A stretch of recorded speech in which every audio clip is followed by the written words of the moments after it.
membacakan atau meresume tentang rancangan Undang-Undang Cipta Kerja dari halaman 126 sampai dengan 150.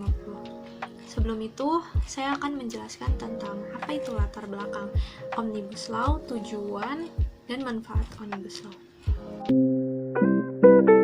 Alasan pemerintah membuat Omnibus Law lantaran sudah banyak regulasi yang dibuat yang menimbulkan persoalan tumpang tindih regulasi. Akibatnya tak sedikit menimbulkan konflik dengan antara satu kementerian, lembaga, atau lembaga lainnya. Regulasi yang tumpang tindih ini akhirnya berdampak pada terhambatnya implementasi program pembangunan dan memburuknya iklim investasi di Indonesia.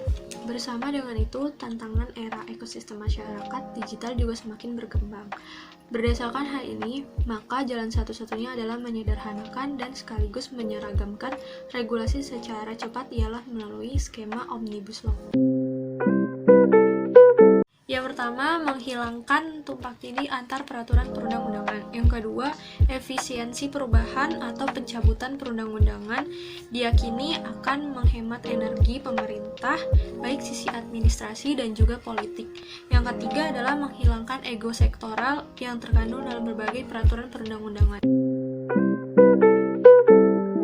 Meningkatkan iklim usaha yang kondusif bagi investor. Yang kedua, meningkatkan pertumbuhan ekonomi di Indonesia.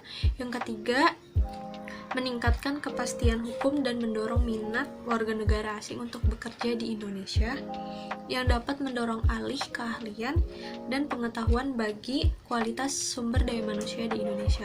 Yang keempat, mendorong kepatuhan sukarela wajib pajak dan menciptakan keadilan antara pelaku usaha dalam negeri dan pelaku usaha luar negeri. Berikut adalah isi rancangan Undang-Undang Cipta Kerja dari halaman 126 sampai 150. Nomor 20, ketentuan pasal 60 diubah, yakni ayat 1, perusahaan perkebunan yang melanggar ketentuan yang dimaksud pasal 58 dikenai sanksi administratif.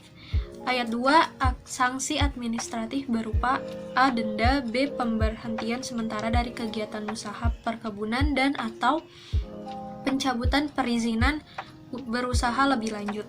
Nomor 21, pasal 67 diubah, ayat 1, yakni setiap pelaku usaha perkebunan wajib memelihara kelestarian fungsi lingkungan hidup. Nomor 22, ketentuan pasal 68 dihapus. Nomor 23, pasal 70 diubah. Nomor 24, pasal 74 diubah. Ayat 1, yakni setiap unit pengolahan hasil perkebunan tertentu yang berbahan baku impor wajib membangun kebun dalam jangka waktu tertentu setelah unit pengolahannya beroperasi. 5. Ketentuan pasal 75 diubah. Nomor 26, ketentuan pasal 93 diubah. Ayat 1, pembiayaan usaha perkebunan yang dilakukan oleh pemerintah bersumber dari anggaran pemerintah dan belanja. Nomor 27, ketentuan pasal 95 diubah, yakni ayat 1, pemerintah pusat mengembangkan usaha perkebunan melalui penanaman modal. 8. Ketentuan pasal 96 diubah, ayat 1, pembinaan usaha perkebunan dilakukan oleh pemerintah pusat dan kementerian daerah sesuai dengan kewenangannya berdasarkan norma, standar, dan prosedur. Ketentuan pasal 97 diubah, ayat 1, yakni pembinaan teknis untuk perusahaan perkebunan milik negara atau swasta dan atau perkebunan dilakukan oleh pemerintahan pusat.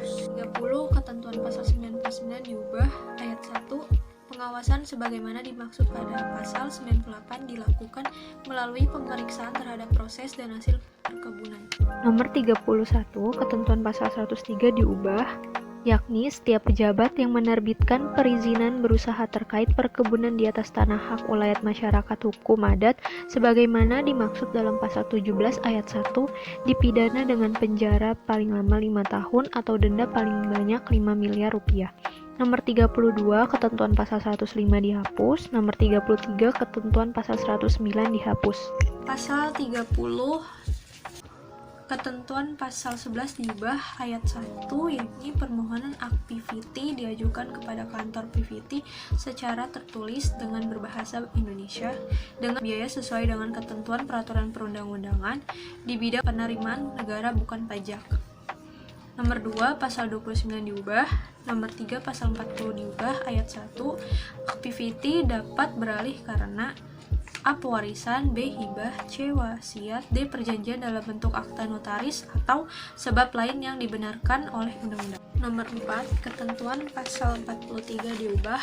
Ayat 1, yakni perjanjian lisensi harus dicatatkan kepada kantor PVT dan dalam daftar umum PVT dengan membayar besarnya ditetapkan sesuai dengan ketentuan pasal 63 diubah. Pasal 31 nomor 1, pasal 19 diubah. Ayat 1, yakni setiap orang dilarang mengalih fungsikan lahan yang sudah ditetapkan sebagai lahan pertanian. Nomor 2, pasal 22 diubah. Nomor 3, 32 diubah. Nomor 4, pasal 43 diubah. Nomor 5, pasal 44 diubah. Ayat 1, yakni pemasukan tanaman, benih hewan, bibit hewan, dan hewan dari luar negeri dapat dilakukan untuk A. meningkatkan mutu dan keragaman genetik, B. mengembangkan ilmu pengetahuan dan teknologi dan atau memenuhi keperluan di dalam negeri. Pasal 86 diubah. Nomor 7, ketentuan pasal 102 diubah. Ayat 1, yakni sistem informasi pertanian mencakup pengumpulan, pengolahan, dan penganalisisan, penyimpanan, penyajian, serta penyebaran data sistem budidaya pertanian berkelanjutan. Nomor 8, pasal 108 diubah. Nomor 9, ketentuan pasal 111 dihapus. Pasal 32, ketentuan pasal 15 diubah, yakni ayat 1, pemerintah pusat dan pemerintah daerah sesuai dengan kewenangannya berkewajiban mengutamakan dan meningkatkan produksi pertanian dalam negeri.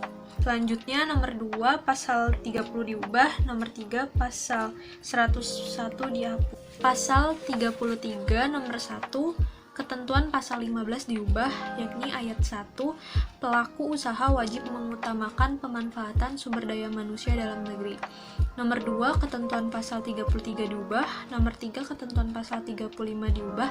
Ayat 1, yakni sarana hortikultura yang diedarkan wajib memenuhi standar mutu dan perizinan berusaha. Nomor 4, ketentuan pasal 35 dan pasal 36 disisipkan satu pasal baru, yakni pasal 35A berbunyi, ayat 1, setiap orang yang mengedarkan sarana hortikultura yang tidak memenuhi standar mutu, tidak memenuhi persyaratan teknis minimal, dikenai sanksi administratif. Nomor 5, ketentuan pasal 48 dihapus. Nomor 6, ketentuan pasal 49 diubah. Nomor 7, ketentuan pasal 51 dihapus. Nomor 8, ketentuan pasal 52 diubah. Nomor 9, ketentuan pasal 54 diubah. Nomor 10, ketentuan pasal 56 diubah. Ayat 1, yakni hortikultura dapat dilakukan dengan pola kemitraan. Nomor 11, ketentuan pasal 57 diubah. Nomor 12, ketentuan pasal 63 dihapus. Nomor 13, ketentuan pasal 68 diubah. 14, ketentuan pasal 73 diubah. Ayat 1, yakni usaha perdagangan produk hortikultura, mengatur proses jual beli antar pedagang dan konsumen. 15, ketentuan pasal 88 diubah, yakni ayat 1, impor produk hortikultura wajib memperhatikan beberapa aspek.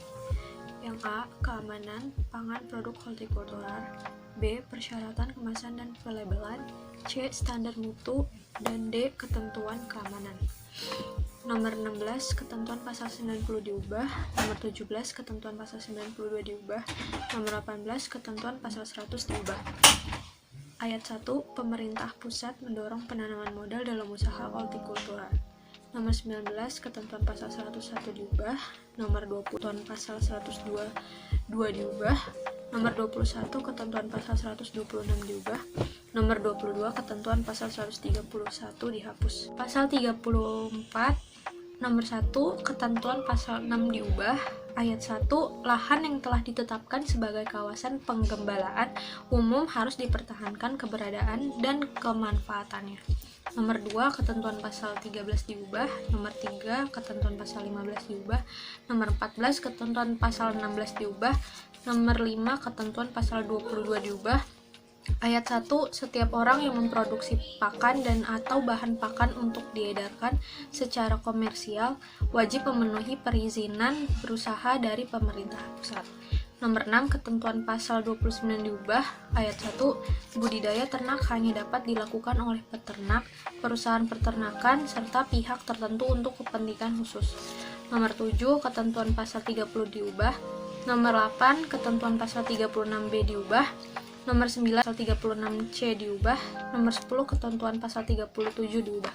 Nomor 11, ketentuan pasal 52 diubah. Ayat 1, setiap orang yang berusaha di bidang pembuatan, penyediaan, dan atau peredaran obat hewan wajib memenuhi perizinan berusaha dari pemerintah pusat atau daerah berdasarkan norma standar, prosedur, dan kriteria yang ditetapkan pemerintah. Kurang lebihnya mohon maaf. Wassalamualaikum warahmatullahi wabarakatuh.